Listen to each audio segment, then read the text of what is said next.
you doing here? Good morning. It's been a few days. Don't worry, I haven't forgotten about you.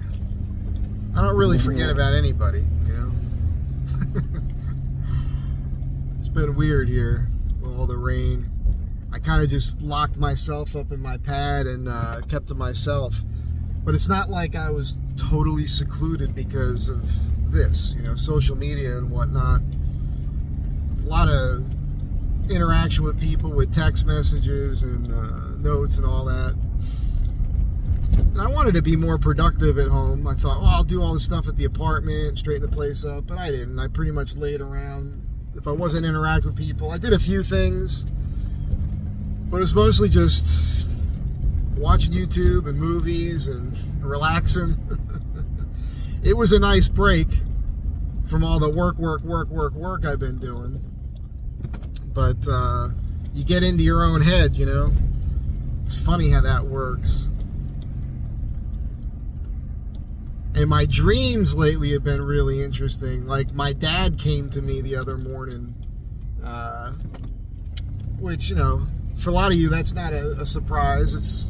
It's weird when your dad's been dead for, you know, 23 years this month. It was cool seeing him. What the hell, dude?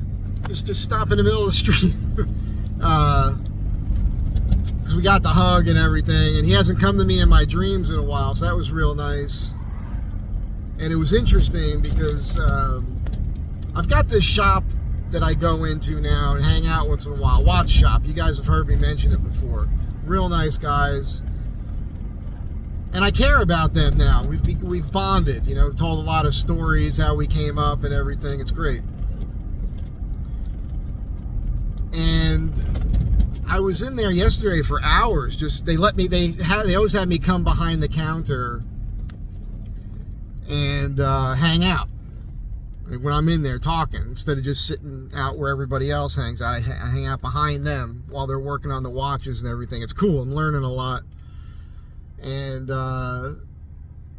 we were talking about coming up and dad stories and lessons learned, and it's fun because me and the older guy, he's like 5 years older than me, are there, but his kid is in there working with him, and I think he's approaching 30. But, you know, he's a little, you know, he didn't grow up like us. You know, he had good parents and raised right. He lives at home now, you know, saving money, that sort of thing. So, wow. Hang on.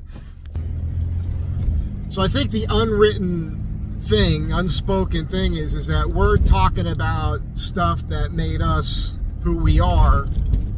And we had a lot of street smarts, and he gets to kind of like hear about it, because one of the subjects that came up was how when we were younger, our fathers would make sure that we hung out around men, you know, other men.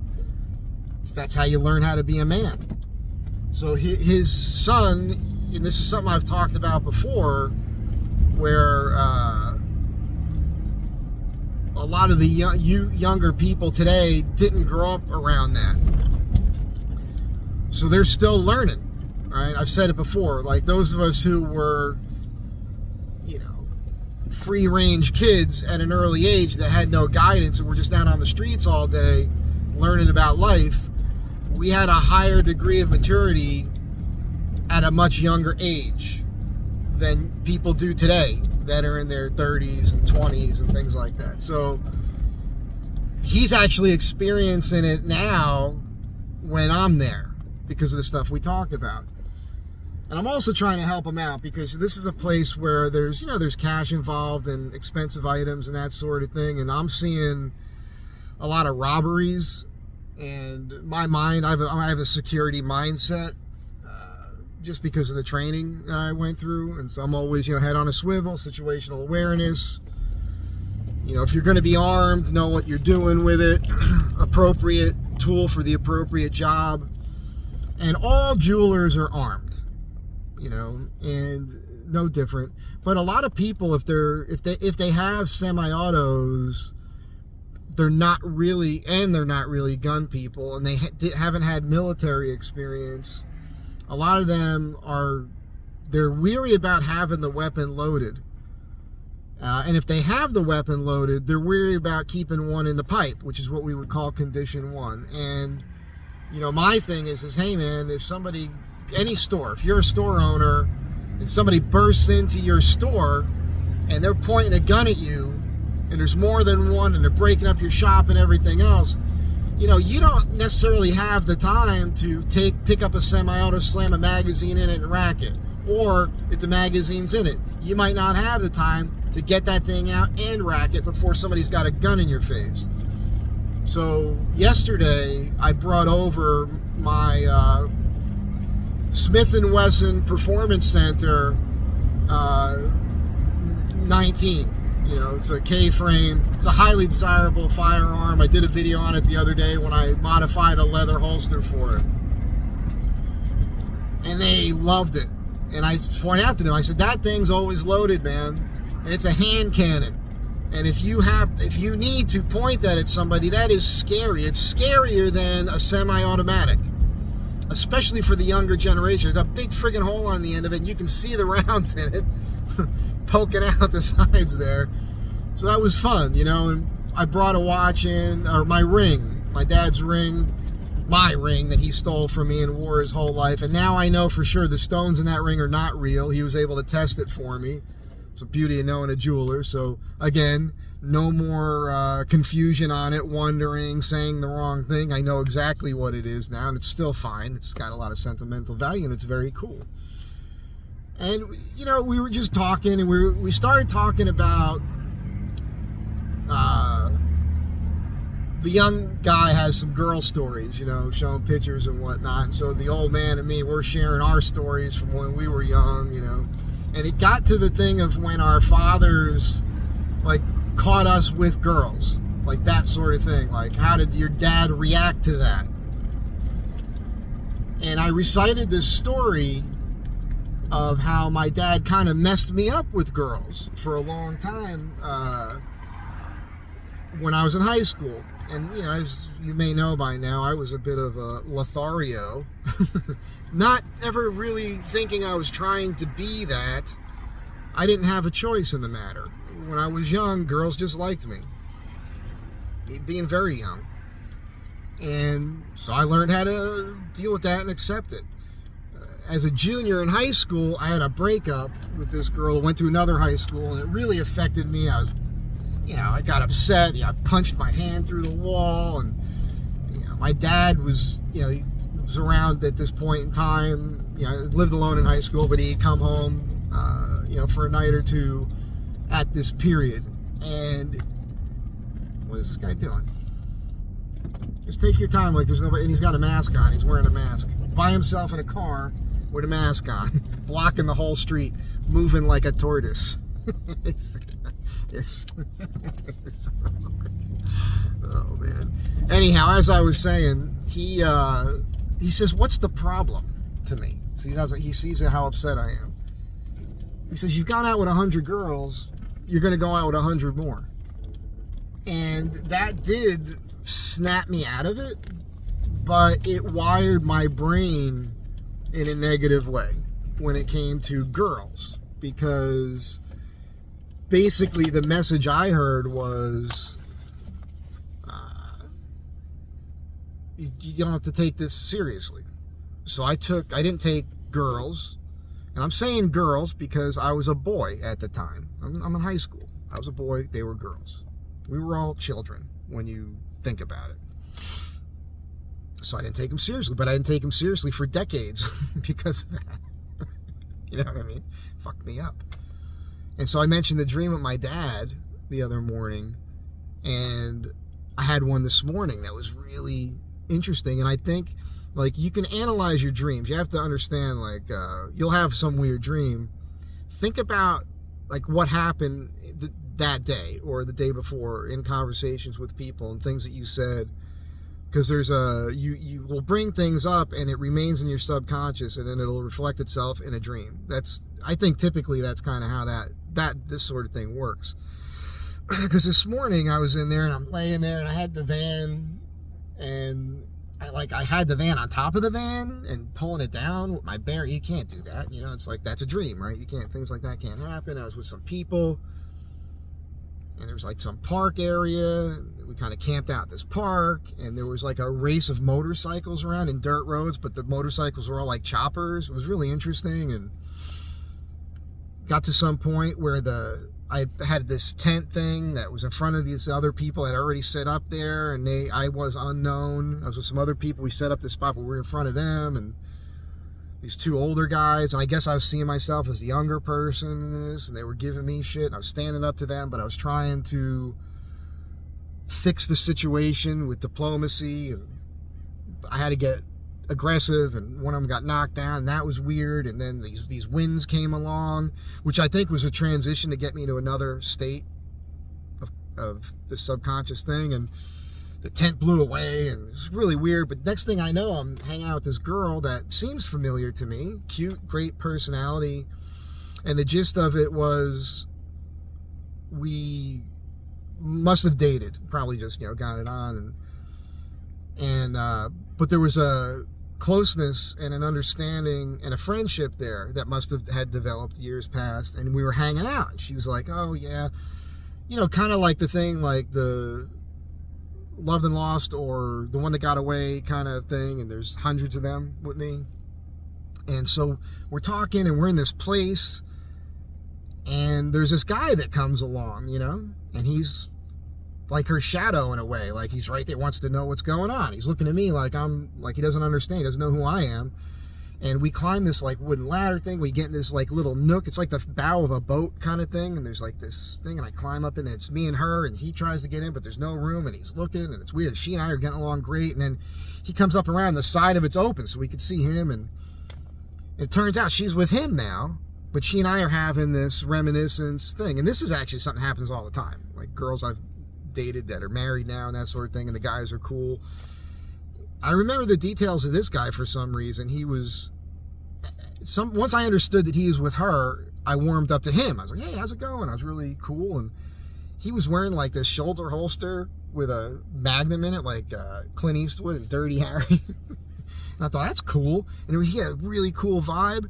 And then for some reason, there was like a table out or something of his gear. It was all well done. And I'm thinking, oh, she did well. She got herself a dude that cares about this stuff. And then I noticed he had a badge on him. And another guy came up with a badge, and they were cops. Because I was about to say, oh, you see my gun. And I realized maybe I shouldn't say anything. It was this bizarre, because these are all things that are on my mind all the time. And then it was me and her, and then two other girls were involved. And they were all familiar to me. And they were friends. And I gave one of them a compliment, and she really warmed up. And I realized this was a situation of three women that I must have been with in the past that were all friends, that were still friends now, and were still nice to me now. It was like this thing, like a reminder of this thing, this lesson that my dad had said to me that wrecked me in a way for relationships. And I just found that all fascinating. And then then since last night, or this morning, I woke up to 3 different messages and back and forth with 2 of them of girls. This is what's bizarre. And what's really interesting is I didn't sleep with any of these women. They're just really good friends of mine. Or they were. You know, we went to high school together. We still talk. We're tight now. But 3 different ones from high school contacted me via social media. Was it all Facebook? Facebook Messenger. Yeah, it was all Facebook. One was on an image I had shared last night, which was funny. And she's a video of the weather. She's like, just come home. And that's what they all do. The other one was, yeah, when are you coming home? And then the other one was sharing a picture of she and I and her sister. And she's really an interesting gal.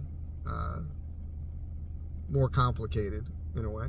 And so I had the dream, and there was 3 girls, and then I wake up in the morning, and there's 3. That's bizarre. So there's an interesting thing that's going on with our brains and our consciousness and our subconscious and our past and our future. It's the universe, man. You know, I'm fascinated by it. Yeah, and as far as the weather goes, I'm fine. The city is interesting. Like, the damage you're seeing is going to be in the hills behind me. or at the coastal, low-lying coastal areas are the ones that get most of the damage. The city's pretty well protected. You know, Army Corps engineers came in with the LA River back in the 50s or whatever it was, and so the water's diverted easily.